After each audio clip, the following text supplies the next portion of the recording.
Hello friends, তোমরা সবাই কেমন আছো? আমিও খুব ভালো আছি। তো চলো আজকে দেখাই একটা নতুন ভিডিও। যাচ্ছি আমরা দুই বোনে একটা প্রোগ্রামে। তো ভাবলাম তোমাদের সাথে এটা একটু শেয়ার করি। তো বোন রেডি হয়ে গেছে, এখন উঠছে গাড়ির মধ্যে এবং আমাদের এখানে ড্রাইভার কাকুও উঠছেন। তো কোথায় যাচ্ছি না যাচ্ছি জানার হলে তো পুরো ভিডিওটা কিন্তু তোমাদেরকে দেখতে হবে। এদিকে বোন আমাকে ডাকছে যে তুই ভিডিও পরে করবি, তুই আগে আয় গাড়িতে ওঠ। তো বলতে বলতে গাড়ি ছেড়ে দিয়েছে আমাদের, আমরা রাস্তা দিয়ে এগিয়ে যাচ্ছি সমানে। এবং রাস্তা দিয়ে যেতে যেতে অনেক কিছু দেখছি যেগুলো তোমাদের সাথে শেয়ার করব। বলতে বলতে মেন রাস্তায় আমরা উঠে পড়েছি, যাচ্ছি। স্পটটা হচ্ছে মাকড়দাতে ছিল। তো যেতে যেতে বোন আমাকে বলছে, দিদি খিদে পাচ্ছে, কিছু খেলে হয় না? তো আমি ওকে বললাম ঠিক আছে, কিছু খাবো নিশ্চয়ই, কিন্তু আগে আমরা যাই কিছুটা। বলতে বলতে যাচ্ছিলাম এবং নানা রকম কথা বলছি। দেখতে দেখতে আমরা এসে পৌঁছলাম অঙ্কুরাটি চেকপোস্টের কাছে। দেখছো আমাদের গাড়িটা দাঁড়িয়ে আছে এবং এদিকে বোনের জন্য খাবার নিয়েই নিয়েছি। ওর একটা পছন্দের খাবার, কি একটা খাবারের নাম বলছিল, যাই হোক আমি সেটাকে বলে নিয়ে এসেছিলাম। খাবারটা আমি বুঝতে পারছিলাম কি সাভার মানে কি একটা, আমি কোনোদিন খাইনি, রোলের মতনই খেতে। ওর তো বেশ পছন্দ হয়েছে, আমাকে বলছে দিদি কী এনেছিস, ওটাই এনেছিস? তো আমি বললাম হ্যাঁ। খাবারটা খুলছিলাম, বাট সবার জন্যই নিয়েছি। খাবারটা ও নিয়ে হাতে দেখছে, দেখতে দেখতেই হঠাৎ ওর চোখে পড়লো আমাদের এক দিদির সাথে। সেও আমাদেরকে দেখতে পেয়েছে এবং দেখতে পেয়ে ও আমাকে দেখাচ্ছে, দিদি ওই দেখ কে আসছে। বলতে বলতে দিদি পয়সাকে দিয়ে এসে গেছে। খুব মজা, দিদির আমাকে সারা দেয়নি করলাম, সেইভাবে ফটো নেওয়া হয়নি দিদির সাথে। যাই হোক, দিদির সাথে গল্প করে খাবারটা খাওয়ার পর আমরা বেরিয়ে পড়লাম।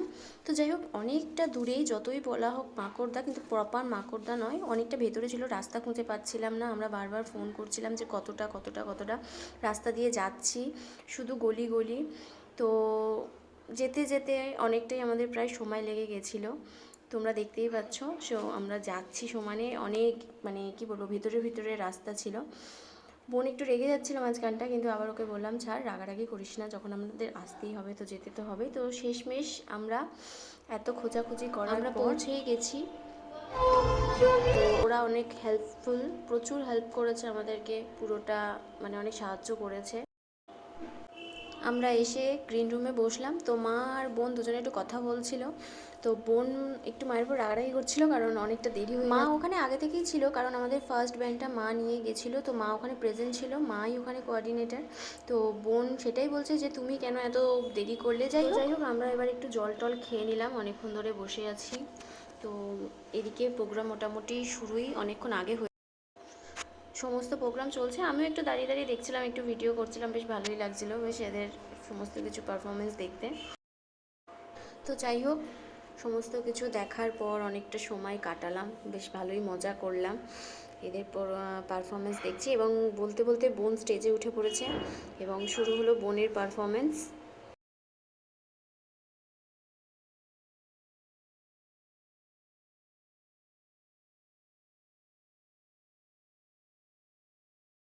হ্যাঁ, একটু জেলে দাও না, সবার মুখটা দেখতে পাবো। শুধু আমার মুখে আলো পড়বে কেন, তোমাদের মুখেও পড়ুক। আচ্ছা, কি বুঝতে পারছি না। শুভ নববর্ষ, আরেকবার জোরে বলবে। গলার সাউন্ড নেই, একাই তো বললে, শুনতে পেয়ে গেলাম এখান থেকে। এখন বলছো গলার সাউন্ড নেই, আছে তো বলবে। শুভ নববর্ষ।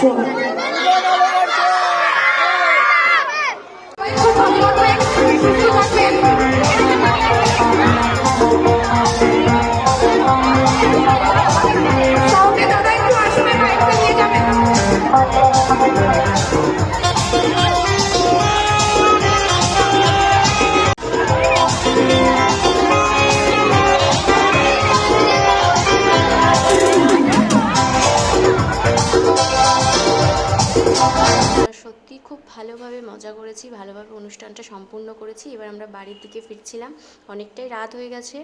তো ওখানকার মানুষ সত্যি এতটা সাপোর্টিভ, মানে খুবই সাহায্য করেছে আমাদেরকে। এবং আমাদের গাড়িটা একটু আটকে গেছিলো, তো ওনারা এসে নিজে দাঁড়িয়ে থেকে বার করে দিয়েছেন। আমার ভিডিওটাও এখানে শেষ হলো।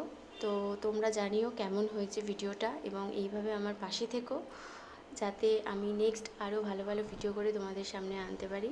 তো থ্যাংক ইউ, টাটা।